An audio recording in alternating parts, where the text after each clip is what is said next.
അഖിലിനെ അറിയുമായിരുന്നു? അഖിൽ ഒരു നമുക്കറിയാവുന്ന ഒരു ചെറുപ്പക്കാരൻ തന്നെയാണ്. അങ്ങനെ യാതൊരുവിധ പ്രശ്നങ്ങളും അഖിലിൻ്റെ ഭാഗത്തുനിന്ന് ഉണ്ടായിട്ടില്ല എൻ്റെ അറിവിൽ. അങ്ങനെ വേറെ കേസുകളോ അല്ലെങ്കിൽ അദ്ദേഹത്തിനെതിരെ വലിയ ആക്ഷേപങ്ങളോ അങ്ങനെ ഒന്നും ഉണ്ടായിട്ടില്ല. പക്ഷേ അതുപോലൊരു സാധാരണക്കാരൻ, ഒരു ചെറുപ്പക്കാരൻ ഇത്തരം ഒരു ദാരുണമായ അന്ത്യം ഉണ്ടായാൽ വലിയ നിരാശയും വലിയ ദുഃഖവുമാണ്.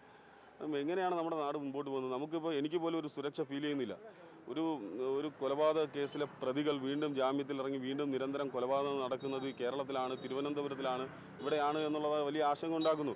ഞാൻ പറയുന്നത് ഈ ഭരണകൂടം ഇതിന് 2 കിലോമീറ്റർ മാറിയാണ് മുൻപൊരു 2019 അതായത് ഇവിടുന്ന് 2 കിലോമീറ്റർ മാറി BSNL ഓഫീസിൻ്റെ തൊട്ടപ്പുറത്ത് വലിയ കുറ്റിക്കാടാണ്. അതിനകത്ത് വെച്ചാണ് അനന്തു എന്ന് പറയുന്ന ചെറുപ്പക്കാരനെ, ഇതേ കൊലയാളികളാണ്, ഈ കേസിലെ കൊലപാതക കേസിലെ പ്രതികളാണ് ആ അനന്തു എന്ന് പറയുന്ന ചെറുപ്പക്കാരനെ വളരെ ക്രൂരമായി കൊലപ്പെടുത്തുന്നത്. അതിൻ്റെ വീഡിയോ ദൃശ്യങ്ങളൊക്കെ നമ്മുടെ മുന്നിലുണ്ട്, വ്യക്തമായ തെളിവുകളുണ്ട്.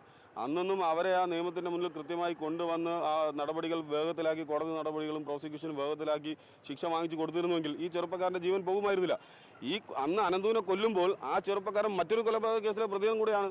അന്ന് മുട്ടമൂടി ഷാജി അടക്കമുള്ള ആളുകളെ കൊന്ന കേസിലെ ബന്ധുക്കളാണ് ഈ പയ്യന്മാർ.